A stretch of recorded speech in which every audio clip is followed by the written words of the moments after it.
한국이 이럴 줄은 몰랐다. 관세 협정에서 나온 한국의 돌발 행동에 미국 실무진들이 기겁을 했습니다. 일부 전문가들은 미국의 오만함이 낳은 결과라며 잔뜩 비난하고 있는데요. 도대체 한국의 돌발 행동이 어떤 후폭풍을 불러일으킨 건지 바로 알아보겠습니다. 그날 아침 저는 하버드 대학교 경제학과 교수실에서 평소와 다름없이 커피를 마시며 학생들의 과제를 검토하고 있었습니다. 30년간 학계에 몸담으며 수많은 정부 자문을 해왔지만 이번처럼 급작스러운 소환은 처음이었어요. 전날 밤 늦게 걸려온 백악관 경제자문회의 사무국장의 전화는 간단 명료했습니다. 다음 날 오후 2시 워싱턴 DC로 즉시 출발해달라는 것이었죠. 사무국장은 전화에서 구체적인 내용은 밝히지 않았어요. 다만 동아시아 경제 정책과 관련된 긴급 자문이 필요하다고만 했습니다. 저는 즉시 다음 날 강의를 조교에게 맡기고 항공편을 예약했어요. 하버드에서 정부 자문 요청을 받는 것은 영광스러운 일이었지만 이번에는 왠지 모르게 불안한 예감이 들었습니다. 비행기에서 내려다본 포토맥 강의 풍경이 유난히 회색빛으로 보였어요. 평소라면 이런 정부 자문 요청에 설렘을 느꼈을 텐데 이번에는 묘하게 불안한 기분이 들었습니다. 사무국장이 전화에서 언급한 긴급 사안이라는 표현이 계속 머릿속을 맴돌았거든요. 택시 안에서 받은 브리핑 자료를 훑어보니 주제는 동아시아 경제 협력 강화 방안이었습니다. 딱히 긴급해 보이지 않는 평범한 주제였어요. 워싱턴 DC의 늦가을 날씨는 쌀쌀했습니다. 택시에서 내려 백악관을 바라보며 저는 지난 30년간의 정부 자문 경험을 떠올렸어요. 클린턴 행정부 시절 나프타 협상 자문부터 시작해서 오바마 정부의 TPP 정책까지 저는 늘 학자적 양심을 지키며 객관적인 분석을 제공해왔습니다. 이번에도 마찬가지일 거라고 생각했어요. 백악관 웨스트윙 입구에서 신분 확인을 마치고 들어서자 익숙한 얼굴들이 보였습니다. 재무부 국제 담당관 브래들리와 상무부 차관 존슨, 그리고 국가경제위원회의 주요 인사들이 이미 도착해 있었어요. 분위기는 예상보다 훨씬 심각했습니다. 평소 자문회의에서 보던 여유로운 분위기 대신 모든 참석자들의 표정이 굳어 있었거든요. 복도를 걸어가면서 저는 점점 긴장이 되기 시작했어요. 회의실에 들어서자마자 저는 뭔가 이상함을 느꼈어요. 보통 이런 국제경제 관련 회의에서는 해당국 대표들이 참석하거나 최소한 화상으로라도 연결되는 것이 일반적이었습니다. 하지만 오늘은 미국 관료들만 덩그러니 앉아 있었어요. 특히 동아시아 경제 협력이라는 주제에 정작 동아시아 국가대표는 한 명도 보이지 않았습니다. 회의 테이블 위에는 각종 보고서와 자료들이 산더미처럼 쌓여 있었지만 그 어떤 자료에서도 상대국의 입장이나 의견은 찾아볼 수 없었어요. 국가경제위원회 위원장 설리번이 회의를 시작하면서 첫 마디가 충격적이었어요. 일본이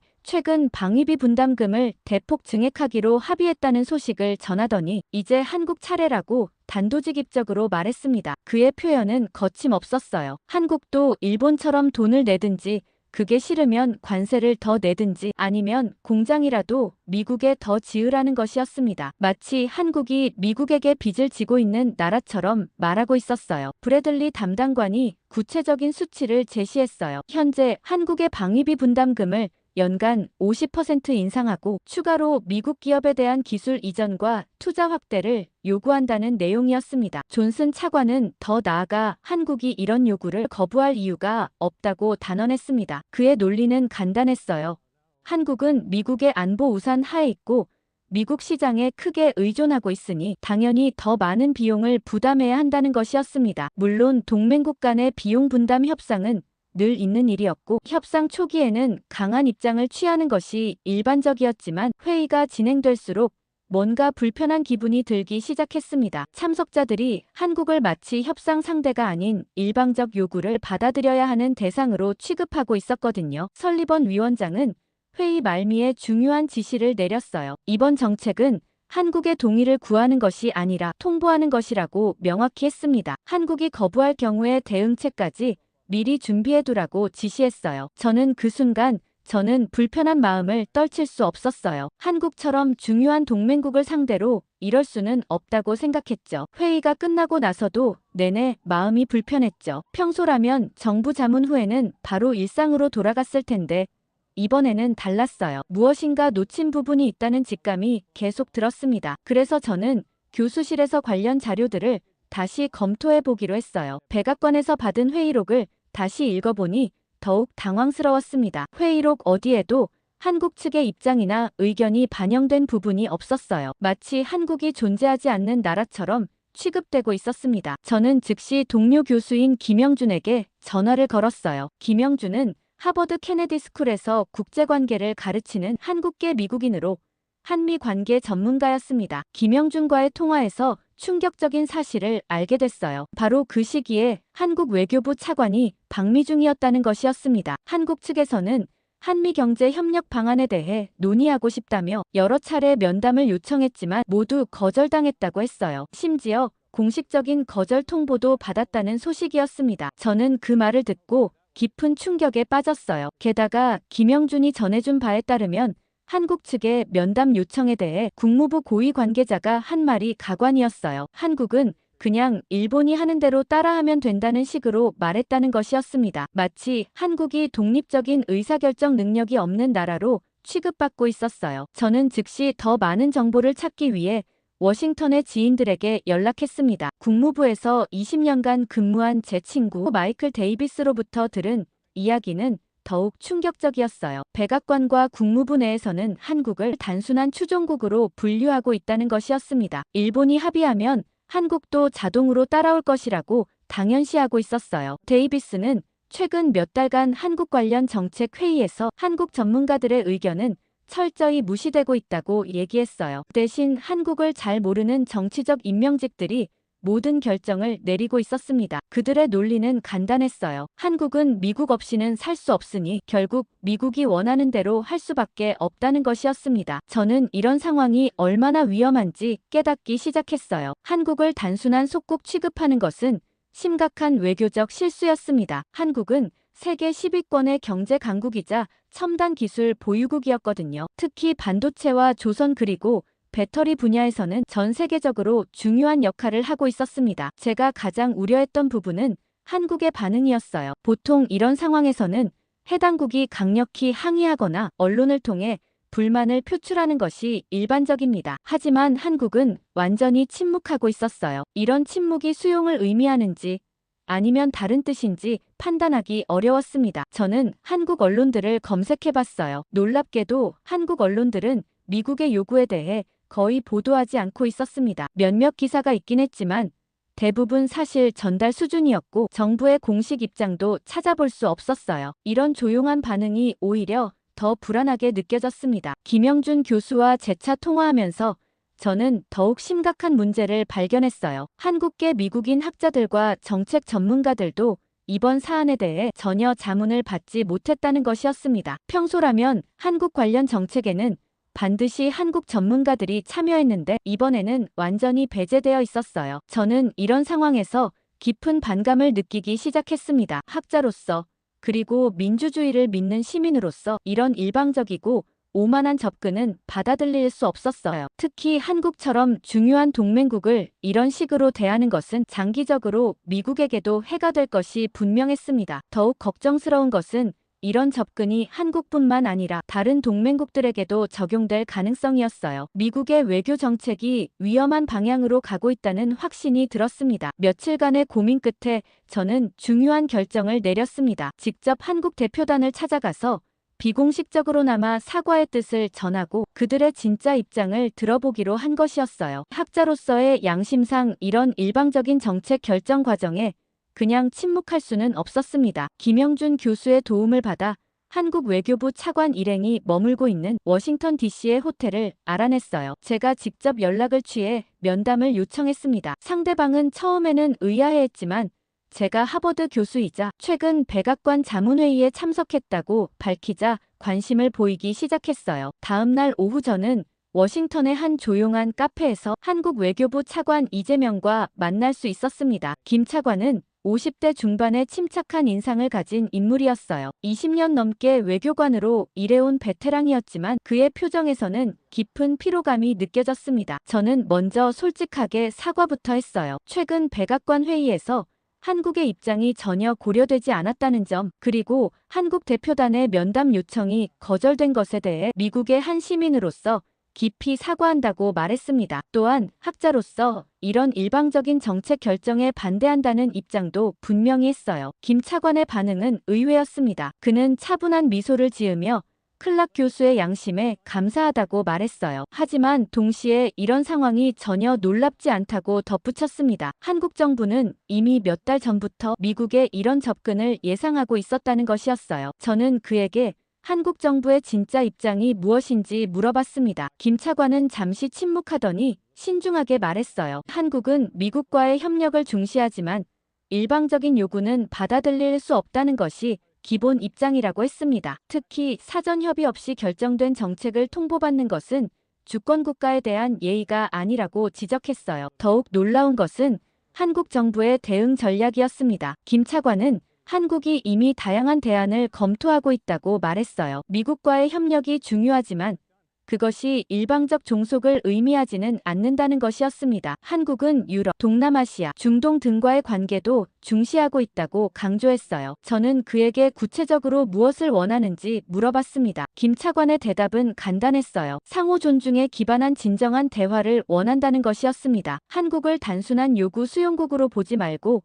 동등한 파트너로 인정해달라는 것이었죠. 그리고 정책 결정 과정에 한국의 목소리도 반영되기를 바란다고 했습니다. 저는 그의 말에 깊이 공감했어요. 그래서 제가 할 수 있는 범위에서 도움을 주고 싶다고 제안했습니다. 적어도 학계와 정책 서클에서 한국의 입장을 알리고 좀 더 균형 잡힌 접근이 필요하다고 주장하겠다고 약속했어요. 하지만 김 차관의 다음 말이 저를 놀라게 했습니다. 그는 정중하게 고개를 저으며 말했어요. 저의 선의는 충분히 이해하지만 단순히 의견을 듣기 위한 자리가 아니라면 한국도 응하지 않겠다는 것이었습니다. 이미 충분히 많은 시간을 허비했고 이제는 실질적인 변화가 필요하다고 강조했어요. 저는 이미 한국이 치밀한 전략적 계산을 하고 있다는 인상도 받았습니다. 이는 미국 정부가 생각하는 것처럼 한국이 무력하거나 의존적인 나라가 아니라는 것을 보여주는 신호였어요. 김 차관은 마지막에 의미심장한 말을 했습니다. 한국은 미국과의 관계를 소중히 여기지만 그것이 일방적 복종을 의미하지는 않는다는 것이었어요. 21세기에는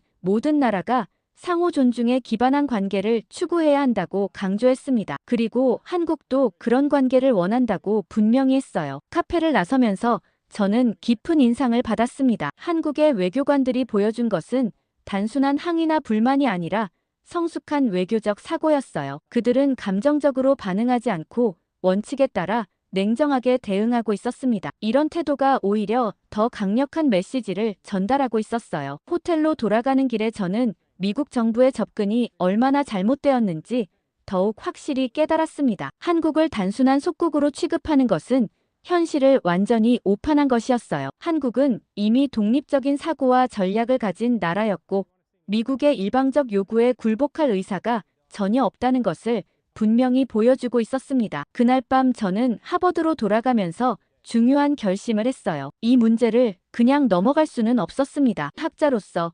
그리고 민주주의 사회의 시민으로서 이런 잘못된 정책에 맞서야 한다고 생각했어요. 제가 할 수 있는 모든 방법을 동원해서 미국 정부의 접근 방식을 바꾸는데 기여하고 싶었습니다. 그리고 저는 평소보다 더 신중하게 다음 주 강의를 준비했습니다. 마침 그 주 수업 주제가 신흥국 경제와 글로벌 파트너십이었어요. 워싱턴에서의 경험과 한국 외교부 차관과의 만남이 계속 머릿속을 맴돌았습니다. 이번 기회에 학생들과 함께 이 문제를 진지하게 논의해보고 싶었어요. 화요일 오후 2시 케네디 스쿨 대형 강의실에는 평소보다 많은 학생들이 모여 있었습니다. 석사과정과 박사과정 학생들 60여 명이 참석했는데 그중 절반 정도가 외국 학생들이었어요. 중국, 인도, 한국, 일본, 유럽 각국에서 온 학생들이 섞여 있었습니다. 이런 다양성이 바로 하버드의 강점이었죠. 저는 평소처럼 강의를 시작했지만 오늘은 좀 더 현실적인 사례를 들어 설명하기로 했어요. 최근 미국 정부가 추진하고 있는 동맹국 비용 분담 정책을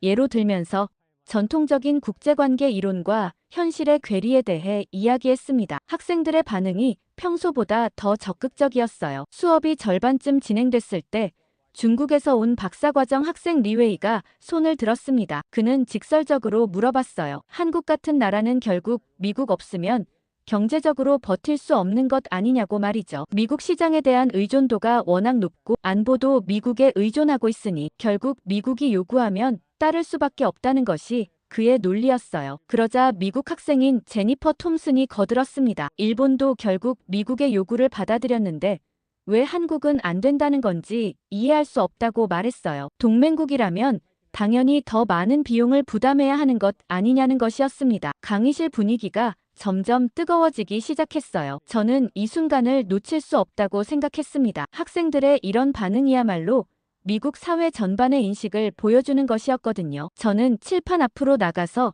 천천히 설명하기 시작했어요. 먼저 한국 경제의 실제 구조부터 정확히 알아야 한다고 강조했습니다. 저는 구체적인 수치들을 제시했어요. 한국은 세계 10위의 경제대국이며 1인당 GDP가 3만 달러를 넘는 선진국이라고 설명했습니다. 특히 몇 가지 핵심 산업에서는 세계 최고 수준의 경쟁력을 보유하고 있다고 강조했어요. 조선업의 경우 세계 1위, 반도체는 메모리 부문에서 세계 시장의 70% 이상을 점유하고 있다고 말했습니다. 학생들의 표정이 조금씩 변하기 시작했어요. 제니퍼가 다시 손을 들었습니다. 그래도 결국 미국 시장이 가장 중요한 것 아니냐고 반박했어요. 저는 이번에는 더 구체적인 데이터를 제시했습니다. 한국의 대미 수출 의존도는 전체 수출의 20% 정도에 불과하다고 설명했어요. 오히려 중국, 유럽, 동남아시아와의 교역이 더 큰 비중을 차지하고 있다고 말했습니다. 더욱 중요한 것은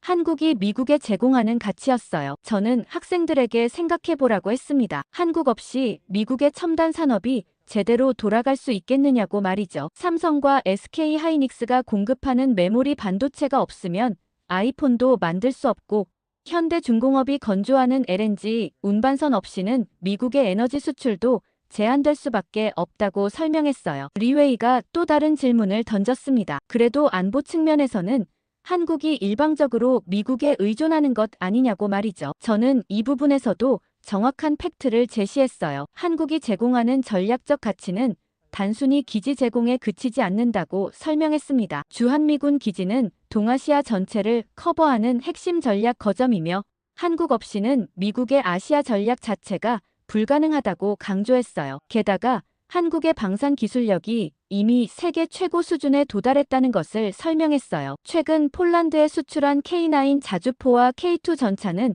독일과 미국 제품을 제치고 선택받았다고 설명했습니다. 이는 한국이 더 이상 일방적인 기술 수입국이 아니라 기술 수출국이 되었다는 의미라고 강조했어요. 그러자 한국에서 온 박사과정 학생 김민지가 조심스럽게 손을 들었습니다. 그녀는 한미 FTA 이후 미국이 얻은 실익에 대해 언급했어요. 한국 시장 개방으로 미국 기업들이 얻은 이익이 수백억 달러에 달한다고 말했습니다. 또한 한국 기업들의 미국 투자로 창출된 일자리도 수십만 개에 이른다고 덧붙였어요. 저는 김민지의 발언에 고개를 끄덕였습니다. 그리고 학생들에게 더 근본적인 질문을 던졌어요. 21세기 국제관계에서 진정한 파트너십이란 무엇인지 생각해보라고 했습니다. 일방적인 요구와 복종의 관계인지 아니면 상호 이익과 존중에 기반한 관계인지 말이죠. 제니퍼가 다시 반박했습니다. 그래도 미국이 세계 최강국이니까 더 많은 것을 요구할 권리가 있는 것 아니냐고 말했어요. 저는 이 순간을 기다렸습니다. 힘의 논리만으로는 지속 가능한 관계를 만들 수 없다고 설명했어요. 오히려 상대방을 존중하고 인정할 때 더 강력하고 오래가는 파트너십이 만들어진다고 강조했습니다. 강의 시간이 거의 끝나갈 무렵 저는 학생들에게 미국의 진정한 힘은 군사력이나 경제력에만 있는 것이 아니라 다른 나라들과 상호 존중에 기반한 관계를 만들어가는 능력에 있다고 말했습니다. 그리고 그 중에서도 특히 한국과 잘 지내는 게 매우 중요하다고 강조했어요. 강의실에서의 열띤 토론이 끝난 후 며칠이 지나자 예상치 못한 일이 벌어졌습니다. 제 강의를 들은 학생 중 한 명이 그날의 토론 내용을 녹음해서 소셜미디어에 올린 것이었어요. 특히 한국의 경제적 기여도와 전략적 가치에 대한 제 설명 부분이 화제가 되면서 빠르게 확산되기 시작했습니다. 처음에는 하버드 내부에서만 회자되던 이야기가 점차 워싱턴의 정책 서클까지 퍼져나갔어요. 몇몇 언론에서도 관심을 보이기 시작했습니다. 워싱턴 포스트의 한 기자가 저에게 연락해와서 인터뷰를 요청했어요. 하지만 저는 아직 때가 아니라고 판단해서 정중히 거절했습니다. 더 놀라운 것은 의회의 반응이었어요. 상원 외교위원회의 한 참모가 비공식적으로 제게 연락해왔습니다. 최근 한국 관련 정책에 대해 일부 의원들 사이에서 우려의 목소리가 나오고 있다는 소식이었어요. 특히 공화당의 몇몇 의원들이 너무 성급한 접근이 아니냐는 의견을 제시하고 있다고 했습니다. 하지만 여전히 의회의 주류 의견은 확고했어요. 하원 외교위원장 마이클 맥콜은 공개석상에서 한국은 일본의 선례를 따르는 것이 당연하다고 못 박았습니다. 상원에서도 비슷한 목소리들이 나왔어요. 척 슈머 원내대표는 동맹국들이 더 많은 책임을 져야 한다는 원칙론만 반복했습니다. 저는 이런 상황에서 더 적극적으로 나서야 한다고 결심했어요. 마침 백악관 경제자문회의에서 추가 자문 요청이 들어왔습니다. 이번에는 한국의 대응 전략을 분석해달라는 내용이었어요. 저는 이 기회를 놓칠 수 없다고 생각했습니다. 회의 당일, 저는 평소보다 더 많은 자료를 준비해갔어요. 한국 경제의 실제 구조, 한미 교역의 상호 이익, 그리고 한국이 미국에 제공하는 전략적 가치에 대한 구체적인 데이터들이었습니다. 회의실에는 지난번과 비슷한 인사들이 참석해 있었지만 분위기는 조금 달랐어요. 설리번 위원장이 회의를 시작하면서 한국의 이상한 침묵에 대해 언급했습니다. 보통 이런 상황에서는 해당국이 강력히 항의하거나 언론 플레이를 하는 것이 일반적인데 한국은 너무 조용하다는 것이었어요. 이런 반응을 어떻게 해석해야 하는지 제 의견을 물어봤습니다. 저는 이 순간을 기다렸고 차분하게 제 분석을 시작했습니다. 한국의 침묵은 수용을 의미하는 것이 아니라 전략적 사고의 결과일 가능성이 높다고 말했어요. 한국은 감정적 대응 대신 체계적인 대안을 모색하고 있을 것이라고 분석했습니다. 브래들리 담당관이 즉시 반박했어요. 한국이 아무리 생각해봐도 미국을 대체할 수 있는 대안은 없다는 것이 그의 논리였습니다. 안보든 경제든 결국 미국에 의존할 수밖에 없다고 주장했어요. 저는 이런 생각이야말로 위험한 착각이라고 지적했습니다. 저는 구체적인 사례들을 제시하기 시작했어요. 주한미군 기지가 단순히 한국만을 위한 것이 아니라 미국의 동아시아 전략 전체의 핵심이라고 설명했습니다. 오산 공군기지는 일본, 필리핀, 심지어 중동까지 커버하는 전략적 거점이에요. 만약 한국이 이 기지들의 사용을 제한한다면 미국의 글로벌 전략에 심각한 차질이 빚어질 것이라고 경고했습니다. 존슨 차관이 의구심을 표했어요. 한국이 그런 극단적 선택을 할 리 없다는 것이었습니다. 저는 그렇다고 해서 한국을 우습게 봐서는 안 된다고 강조했어요. 한국은 이미 충분히 강한 나라가 되었고 독자적인 선택을 할 수 있는 역량을 갖추고 있다고 말했습니다. 저는 한국의 방산 수출 실적을 예로 들었어요. 최근 폴란드와 체결한 수백억 달러 규모의 방산 수출 계약은 한국이 더 이상 무기 수입국이 아니라 수출국이 되었다는 것을 보여준다고 설명했습니다. K9 자주포는 이미 전 세계 9개국에서 운용되고 있고 K2 전차도 여러 나라에서 도입을 검토하고 있다고 덧붙였어요. 반도체 산업에서의 한국의 위치는 더욱 확고했습니다. 삼성전자와 SK하이닉스가 생산하는 메모리 반도체가 없으면 애플의 아이폰도 테슬라의 전기차도 만들 수 없다고 강조했어요. 이는 단순한 부품 공급을 넘어서 미국 IT 산업의 생명줄과 같은 역할을 하고 있다고 설명했습니다. 게다가 조선업 역시 한국은 독보적인 지위를 가지고 있죠. 현대중공업과 삼성중공업이 건조하는 LNG, 운반선은 미국의 에너지 수출 전략에 필수적이라고 말했습니다. 특히 미국이 추진하고 있는 유럽향 LNG 수출의 상당 부분이 한국이 건조한 선박에 의존하고 있다고 지적했어요. 설리번 위원장이 잠시 침묵하더니 중요한 질문을 던졌습니다. 그렇다면 우리가 한국을 어떻게 대해야 한다고 생각하느냐는 것이었어요. 저는 이 순간을 위해 준비해온 핵심 메시지를 전달했습니다. 저는 단호하게 말했어요. 우리가 외면하고 있는 국가는 단순한 동맹이 아니라 전략적 파트너라고 강조했습니다. 한국은 미국의 요구를 일방적으로 수용해야 하는 속국이 아니라 상호 이익을 추구하는 동등한 관계를 원하고 있다고 설명했어요. 이런 한국의 기대를 무시하고 계속 일방적 요구만 한다면 장기적으로 미국에게 큰 손실이 될 것이라고 경고했습니다. 회의실의 분위기가 미묘하게 변하기 시작했어요. 몇몇 참석자들의 표정에서 고민하는 기색이 보였습니다. 특히 국가안보회의에서 온 아시아 담당관은 제 말에 깊이 공감하는 듯 했어요. 그는 최근 한국 정부의 움직임에서 예전과 다른 신호들을 감지하고 있었다고 말했습니다. 저는 마지막으로 강력한 메시지를 전달했어요. 한국과의 관계를 무조건 다시 정립해야 한다고 주장했습니다. 회의가 끝나고 나서 몇몇 참석자들이 개별적으로 제게 다가왔어요. 그들은 제 분석에 상당한 관심을 보였습니다. 특히 한국의 실제 역량에 대해서는 대부분이 과소평가하고 있었다는 것을 인정했어요. 저는 이런 반응이 변화의 시작이 될 수 있다고 희망했습니다. 백악관 회의에서의 제 발언이 생각보다 큰 파장을 일으켰습니다. 며칠 후 워싱턴의 몇몇 정책 전문가들로부터 연락이 오기 시작했어요. 대부분 제 분석에 관심을 보이거나 추가 정보를 요청하는 내용들이었습니다. 하지만 동시에 의외의 반발도 있었어요. 특히 하원 외교위원회의 몇몇 의원들이 제 견해에 대해 공개적으로 반박하기 시작했습니다. 공화당 소속 톰 코튼 의원은 언론 인터뷰에서 일부 학자들이 현실을 모르고 이상론만 펼치고 있다고 비판했어요. 민주당 쪽에서도 비슷한 반응이 나왔습니다. 아담 시프 의원은 한국의 기여도를 과대평가해서는 안 된다고 말했어요. 저는 이런 반응들을 지켜보면서 묘한 의구심을 갖기 시작했습니다. 물론 정치인들이 기존 정책을 고수하려는 것은 이해할 수 있었어요. 하지만 일부 의원들의 반응은 단순한 정책적 견해 차이를 넘어서는 것 같았습니다. 마치 한국에 대한 개인적 반감이 있는 것처럼 보였거든요. 제가 특히 주목한 것은 플로리다 출신 공화당 의원 릭 스콧의 발언이었어요. 그는 한국이 미국의 관대함을 당연하게 여기고 있다면서 이제는 제대로 된 대가를 치러야 할 때라고 강하게 주장했습니다. 하지만 그의 논리에는 구체적인 근거가 부족했어요. 오히려 감정적인 색채가 강했습니다. 저는 스콧 의원의 배경을 조사해보기로 했어요. 공개된 자료들을 살펴보니 흥미로운 사실을 발견했습니다. 스콧 의원은 최근 몇 년간 여러 로비 단체들로부터 상당한 후원을 받고 있었어요. 그 중에는 중국계 기업들과 연관된 로비스트들도 포함되어 있었습니다. 더 자세히 파보니 더욱 의심스러운 정황들이 나타났습니다. 스콧 의원의 정치자금 기부자 명단에는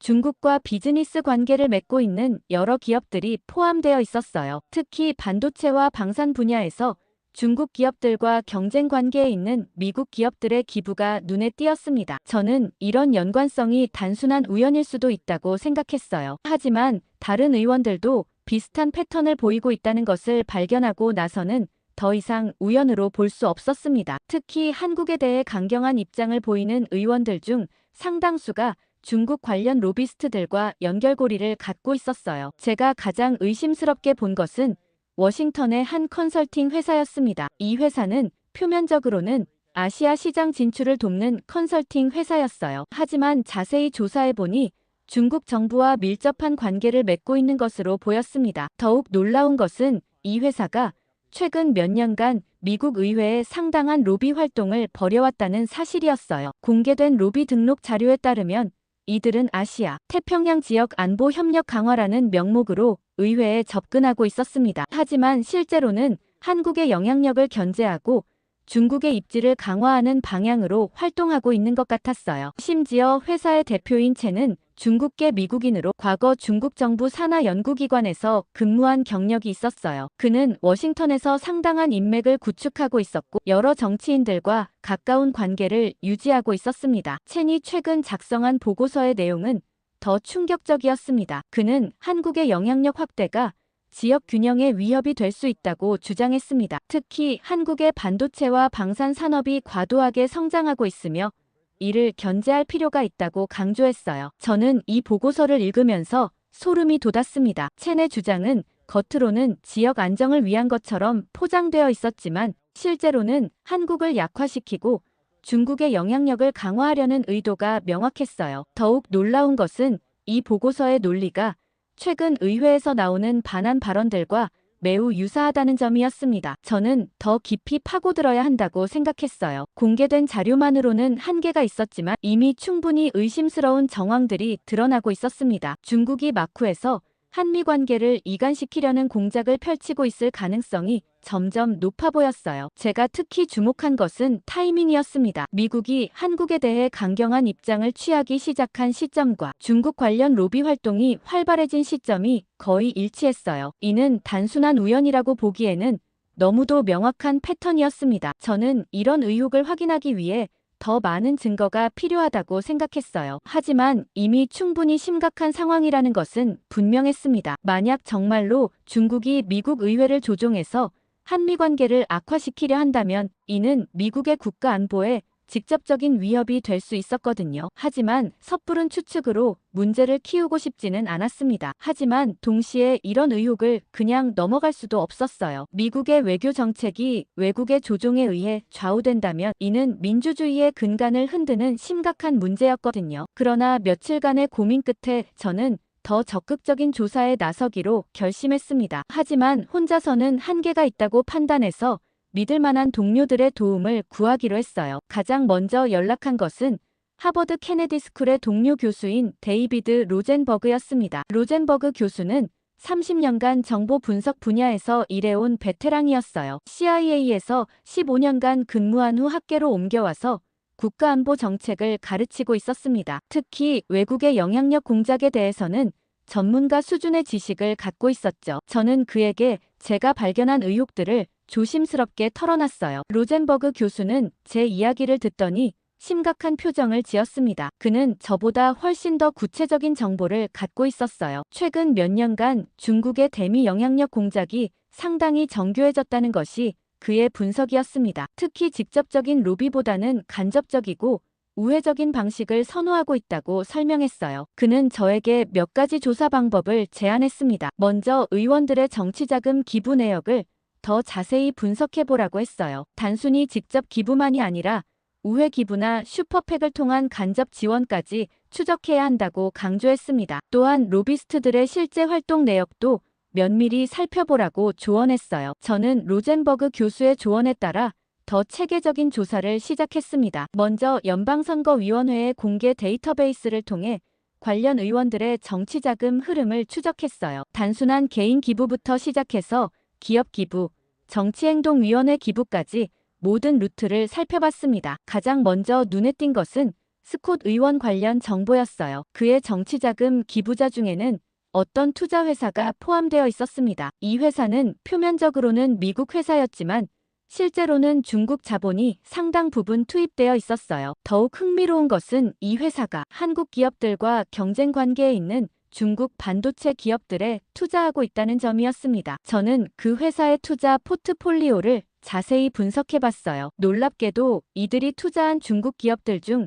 상당수가 한국 기업들과 직접적인 경쟁 관계에 있었습니다. 특히 반도체 소재, 배터리 기술, 조선업 분야에서 한국의 점유율을 위협하는 기업들이 대부분이었어요. 더욱 의심스러운 것은 이들의 투자 타이밍이었습니다. 미국에서 한국에 대한 압박 논의가 시작된 시점과 거의 일치하게 이들의 투자가 급증했어요. 이는 단순한 우연으로 보기에는 너무도 명확한 패턴이었습니다. 가장 충격적이었던 것은 아담 시프 의원 관련 정보였습니다. 그는 평소 중국에 대해 강경한 입장을 보여왔기 때문에 중국의 영향을 받을 가능성은 낮다고 생각했었어요. 하지만 그의 선거구에 있는 여러 기업들이 중국과 깊은 비즈니스 관계를 맺고 있었고 이들로부터 상당한 정치적 지원을 받고 있었습니다. 저는 이런 자금 흐름이 우연일 수도 있다고 생각했어요. 하지만 로비 활동 내역을 분석해보니 더욱 명확한 패턴이 드러났습니다. 특히 주목할 만한 것은 이들의 로비 전략이었습니다. 직접적으로 중국의 이익을 주장하지 않고 대신 지역 균형이나 공정한 경쟁이라는 명목으로 접근하고 있었어요. 한국의 급속한 성장이 지역 안정에 위협이 될 수 있다거나 한국 기업들의 시장 독점을 견제해야 한다는 식의 논리를 펼치고 있었습니다. 저는 이런 논리가 얼마나 교묘한지 깨달았어요. 겉으로는 합리적인 우려를 제기하는 것처럼 보이지만 실제로는 한국을 약화시켜서 중국의 이익을 도모하는 전략이었거든요. 더욱 놀라운 것은 이런 논리가 의회 내에서 상당한 공감을 얻고 있다는 점이었습니다. 로젠버그 교수와 재차 만나서 제가 발견한 증거들을 공유했어요. 그는 제 조사 결과를 보더니 심각하게 고개를 끄덕였습니다. 이는 중국의 전형적인 영향력 공작 패턴이라고 확신했어요. 직접적인 압력이나 매수보다는 간접적이고 장기적인 접근을 통해 미국의 정책 결정에 영향을 미치려는 전략이라고 분석했습니다. 심지어 실제로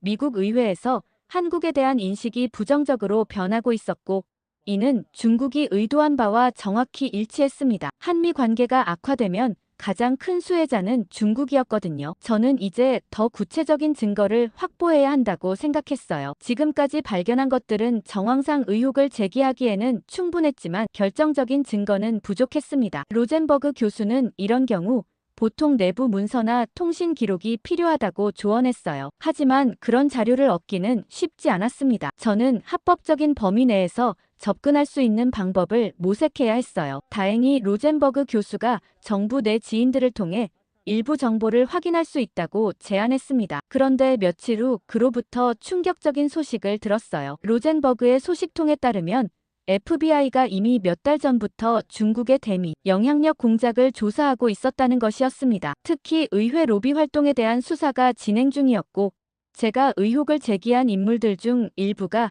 실제 수사 대상에 포함되어 있다고 했어요. 저는 이 소식을 듣고 안도감과 동시에 긴장감을 느꼈습니다. 제 의혹이 근거 있는 것임이 확인된 셈이었지만 동시에 문제의 심각성도 더욱 명확해졌거든요. 중국의 영향력 공작이 실제로 미국의 대한국 정책에 영향을 미치고 있었던 것입니다. FBI 수사가 진행되고 있다는 소식을 들은 지 일주일 후 국제 뉴스를 통해 충격적인 발표가 나왔습니다. 한국 정부가 유럽연합과 포괄적 기술 방산 무역 협정을 체결한다는 내용이었어요. 이는 단순한 무역 협정을 넘어서 차세대 기술 개발, 국방 산업 협력, 그리고 글로벌 공급망 재편까지 포함하는 전략적 파트너십이었습니다. 저는 뉴스를 보는 순간 깊은 충격에 빠졌어요. 한국이 미국의 압박에 조용히 대응하는 동안 실제로는 이런 대안을 준비하고 있었던 것입니다. 더욱 놀라운 것은 협정의 구체적인 내용들이었어요. 한국은 독일, 네덜란드, 프랑스와 함께 차세대 반도체 기술 연구소를 공동으로 설립하기로 했고, 벨기에와는 배터리 소재 공급 파트너십을 체결했습니다. 가장 충격적이었던 것은 방산 협력 부분이었어요. 한국은 프랑스와 이탈리아와 함께 차세대 전투기 개발 프로젝트에 참여하기로 했고, 영국과는 차세대 잠수함 기술 공유 협정을 체결했습니다. 이는 한국이 더 이상 미국의 방산 기술에만 의존하지 않겠다는 강력한 신호였어요. 심지어 한국은 유럽에 총 300억 달러 규모의 반도체 및 배터리 공장을 건설하기로 했어요. 삼성전자는 독일의 최첨단 파운드리 공장을, SK 하이닉스는 네덜란드의 메모리 반도체 연구센터를 설립한다고 발표했습니다. LG 에너지 솔루션은 폴란드와 헝가리의 대규모 배터리 공장을 짓기로 했어요. 저는 이런 발표들을 보면서 한국의 전략이 얼마나 치밀했는지 깨달았습니다. 미국이 한국을 압박하는 동안 한국은 조용히 미국을 우회하는 새로운 경제 생태계를 구축하고 있었던 것이에요. 이는 단순한 대응이 아니라 근본적인 패러다임 전환이었습니다. 유럽의 반응도 매우 적극적이었어요. 독일 총리 올라프 숄츠는 공식 성명에서 한국과의 파트너십이 유럽의 기술 주권 확립에 핵심적인 역할을 할 것이라고 강조했습니다. 프랑스 대통령 에마뉘엘 마크롱은 한국이 진정한 글로벌 파트너라고 치켜세웠어요. 네덜란드 총리도 ASML과 한국 기업들의 협력이 반도체 산업의 새로운 장을 열 것이라고 예측했습니다. 저는 이런 상황을 지켜보면서 깊은 우려감을 느꼈어요. 미국이 한국을 등 돌리는 사이 한국은 새로운 판을 짜고 있었습니다. 더욱 심각한 것은 이런 변화가 미국의 글로벌 전략에 미칠 파급 효과였어요. 한국이 유럽과 손을 잡으면 미국의 아시아 전략 전체가 흔들릴 수 있었거든요. 특히 반도체 분야에서의 영향이 결정적일 것 같았어요. 한국과 유럽이 손을 잡으면 ASML의 EUV 장비와 한국의 메모리 기술이 결합되어 미국을 배제한 새로운 반도체 공급망이 만들어질 수 있었습니다. 이는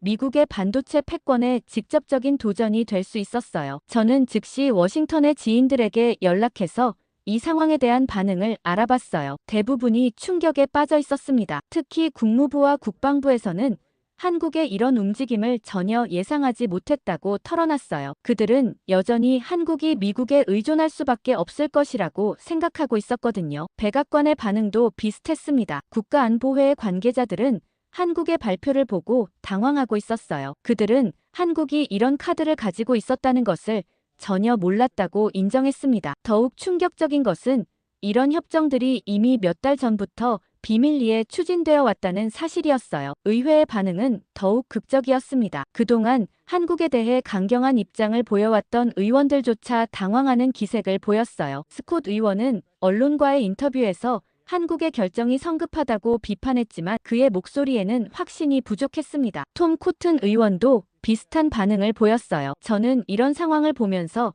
제가 줄곧 우려해온 것이 현실이 되고 있다는 것을 깨달았습니다. 미국이 한국을 단순한 종속국으로 취급하는 동안 한국은 독립적인 전략을 추진해왔던 것이에요. 우리가 등을 돌리는 사이 한국은 새로운 판을 짜고 있었습니다. 가장 아이러니한 것은 중국의 반응이었어요. 중국 정부는 한국의 유럽과의 협력을 지지한다고 발표했습니다. 표면적으로는 다자간 협력을 환영한다는 입장이었지만 실제로는 한미 관계 악화를 반기고 있다는 것이 명백했어요. 중국의 영향력 공작이 의도한 결과가 나타나고 있는 것이었습니다. 저는 이 모든 상황을 지켜보면서 깊은 후회감을 느꼈어요. 만약 미국이 처음부터 한국을 동등한 파트너로 대했다면 이런 일은 벌어지지 않았을 것이었습니다. 아니나 다를까 한국과 유럽연합의 포괄적 협정 발표 이후 워싱턴은 완전히 발칵 뒤집혔습니다. 저는 그 다음날 아침 일찍 백악관 국가안보보좌관실로부터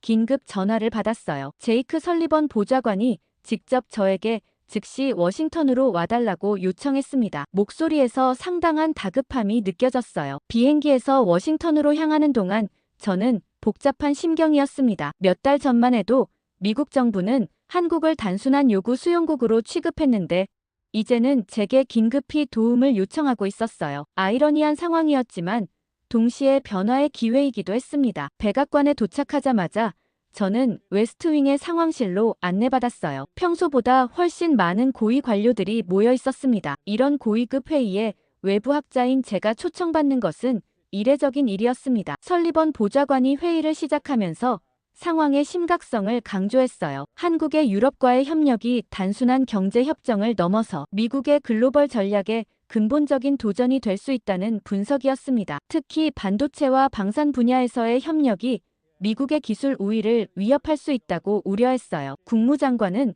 더욱 직접적으로 문제를 제기했습니다. 한국이 이런 식으로 나온다면 다른 동맹국들도 비슷한 선택을 할 가능성이 있다는 것이었어요. 일본에서 이미 그런 논의가 나오고 있고 호주와 캐나다도 관심을 보이고 있다고 보고했습니다. 미국 중심의 동맹 체계 전체가 흔들릴 수 있는 상황이었어요. 게다가 한국이 유럽과 차세대 전투기를 공동 개발한다면 미국 전투기의 시장 점유율이 크게 줄어들 수 있다는 분석이었어요. 특히 한국의 KF-21이 유럽 기술과 결합된다면 상당한 경쟁력을 갖출 수 있다고 경고했습니다. 설리번 보좌관이 저에게 직접 질문을 던졌습니다. 이 상황을 어떻게 해석해야 하고 미국은 어떻게 대응해야 하느냐는 것이었어요. 저는 잠시 침묵한 후 솔직하게 제 견해를 밝혔습니다. 저는 먼저 현실을 직시해야 한다고 강조했어요. 한국의 이런 선택은 갑작스러운 것이 아니라 미국의 일방적 접근에 대한 체계적인 대응이라고 분석했습니다. 한국은 몇 달 전부터 이런 대안을 준비해왔고 이제 그것이 현실화되고 있는 것이라고 설명했어요. 더 중요한 것은 한국의 전략적 사고였습니다. 저는 한국이 더 이상 일방적 종속 관계를 원하지 않는다고 강조했어요. 한국은 상호 존중에 기반한 동등한 파트너십을 추구하고 있으며 미국이 그런 관계를 제공하지 않는다면 다른 선택지를 모색할 것이라고 분석했습니다. 그러자 오스틴 장관이 우려를 표했습니다. 그렇다면 주한미군의 지위는 어떻게 되느냐는 것이었어요. 저는 이 부분에서도 냉정한 분석을 제시했습니다. 주한미군이 한국만을 위한 것이 아니라 미국의 동아시아 전략 전체를 위한 것이라고 강조했어요. 오히려 미국이 한국을 잃는다면 동아시아에서의 전략적 거점을 상실할 수 있다고 경고했습니다. 그러자 미국이 한국 기업들에 더 좋은 조건을 제시한다면 어떨 것 같냐는 질문이었습니다. 저는 이제는 조건의 문제가 아니라고 대답했어요. 한국은 이미 미국에 대한 의존도를 줄이는 전략적 결정을 내렸고 단순한 경제적 인센티브만으로는 그 방향을 바꾸기 어려울 것이라고 분석했습니다. 설리번 보좌관이 핵심적인 질문을 던졌어요. 그렇다면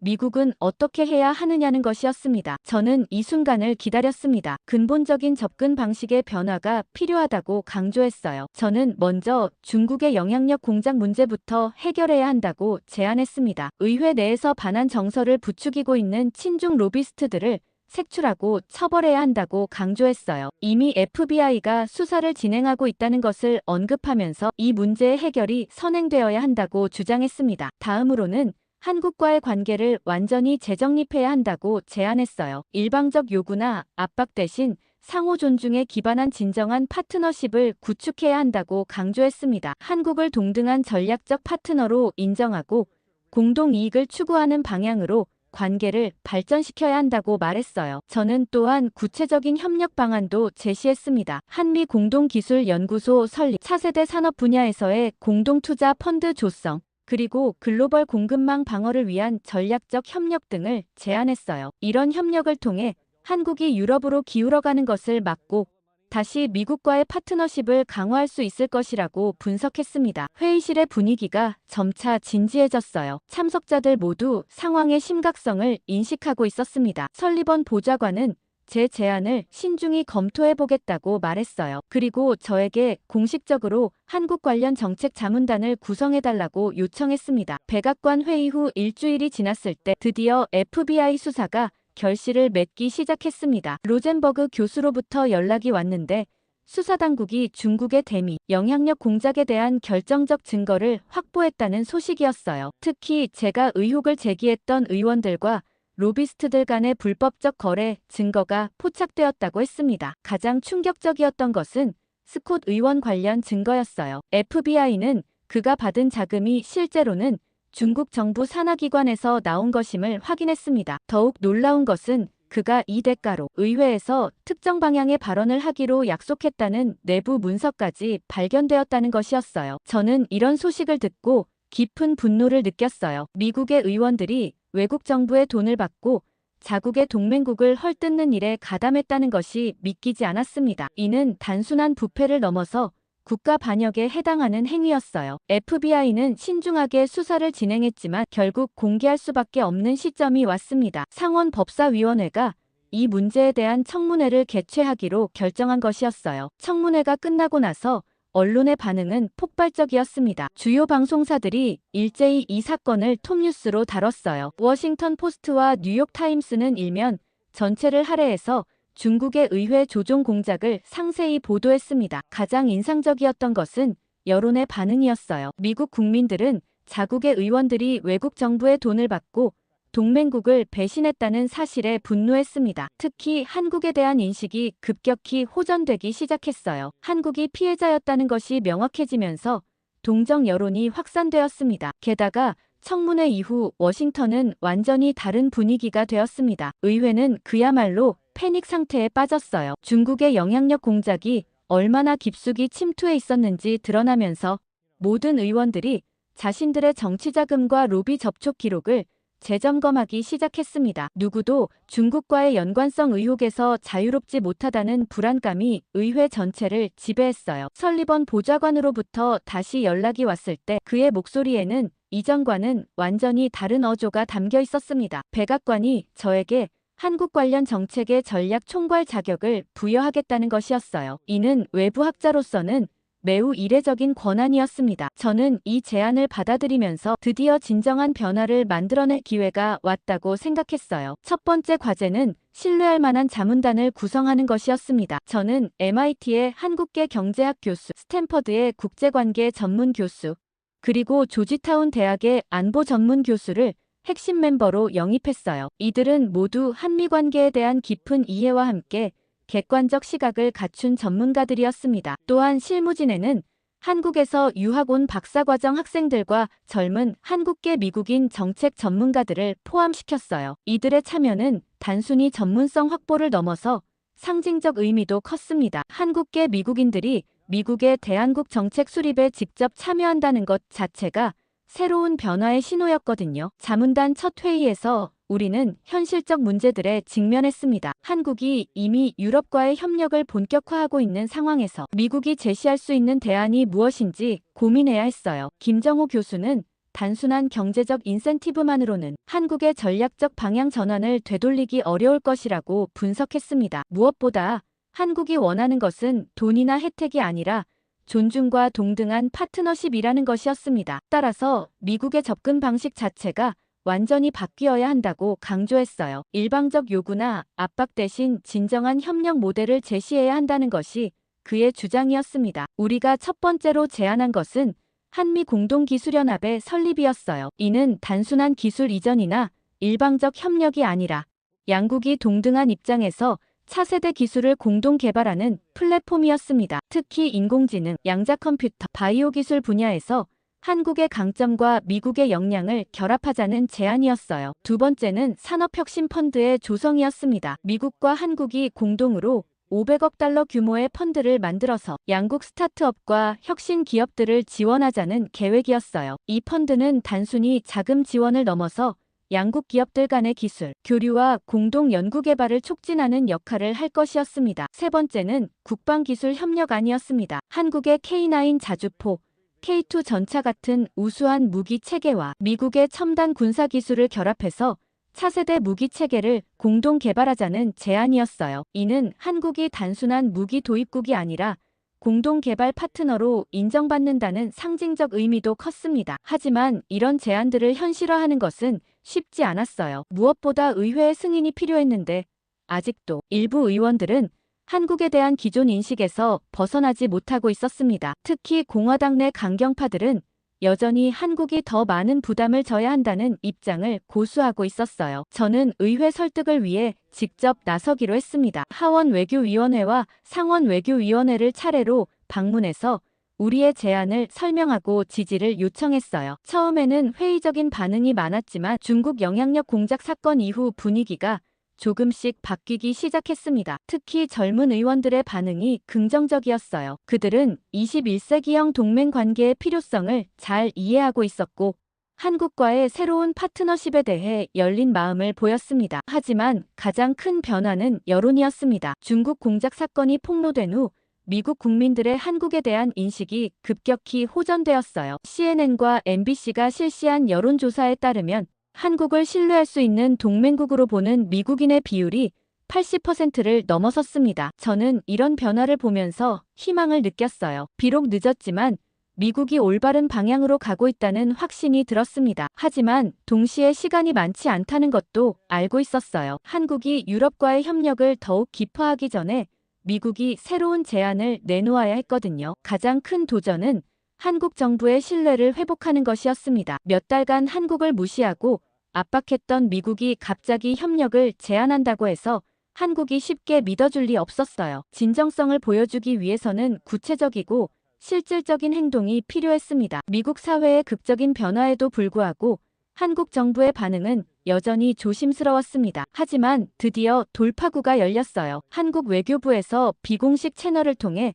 대화 의향을 표명해온 것이었습니다. 몇 달간의 냉랭한 침묵을 깨고 처음으로 나온 긍정적 신호였어요. 설리번 보좌관은 즉시 저에게 연락해왔습니다. 한국 측이 워싱턴에서 고위급 전략협력 회의를 갖자고 제안했다는 소식이었어요. 하지만 조건이 있었습니다. 이번에는 일방적 요구나 압박이 아닌 진정한 파트너십 논의여야 한다는 것이었습니다. 미국도 이 조건을 흔쾌히 받아들였어요. 회의 준비 과정에서 저는 한국 측의 세심함을 느낄 수 있었습니다. 회의 장소부터 시작해서 참석자 구성, 의제 설정까지 모든 것이 동등한 입장에서 협의되었어요. 이는 과거의 일방적 통보와는 완전히 다른 방식이었습니다. 한국 대표단은 통상교섭본부장을 수석 대표로 해서 외교부, 산업통상자원부, 과학기술정보통신부, 국방부의 고위 관료들로 구성되었어요. 미국 측도 이에 상응하는 수준의 대표단을 꾸렸습니다. 국무차관, 상무차관,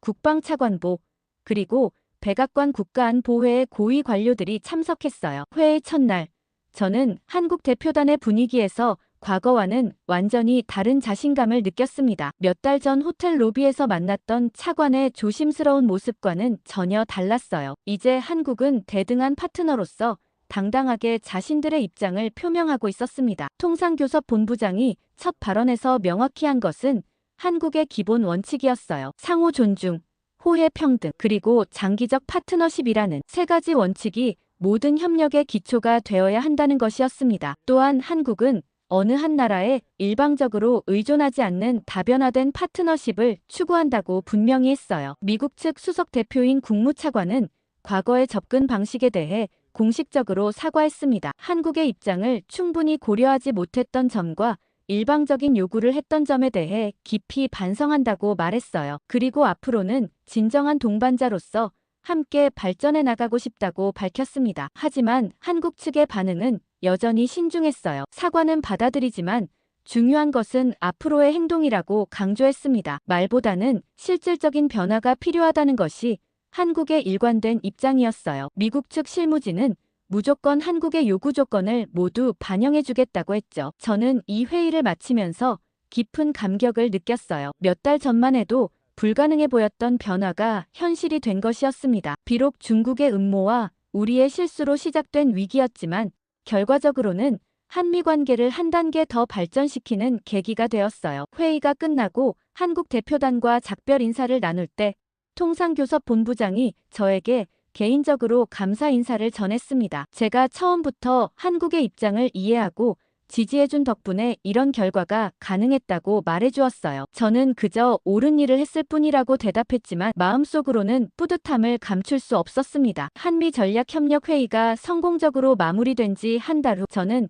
다시 하버드의 강의실에 서 있었습니다. 하지만 이번에는 특별한 의미가 있었어요. 이 학기 마지막 강의이자 제가 30년간 해온 정부 자문 활동에 대한 회고와 성찰을 담은 강의였습니다. 강의 막바지에 저는 학생들에게 가장 중요한 메시지를 전달했습니다. 우리가 동맹이라 부르는 대상에게 필요한 것은 명령이 아니라 존중이라는 것이었어요. 그리고 21세기의 국제관계는 위계적 질서가 아닌 수평적 네트워크를 기반으로 해야 한다고 강조했습니다. 또한 학자로서 제가 내린 중요한 결정에 대해서도 이야기했어요. 앞으로는 정부 자문 활동을 대폭 줄이고 대신 차세대 외교관과 정책 전문가들을 양성하는 데 더 집중하겠다고 발표했습니다. 이번 경험을 통해 얻은 교훈들을 후배들에게 전수하는 것이 더 중요하다고 판단했거든요. 이런 변화가 일시적인 것이 아니라 지속 가능한 것이 되도록 차세대 지도자들을 잘 양성해야 한다는 것이었어요. 그들이 21세기에 걸맞은 새로운 외교 철학을 갖고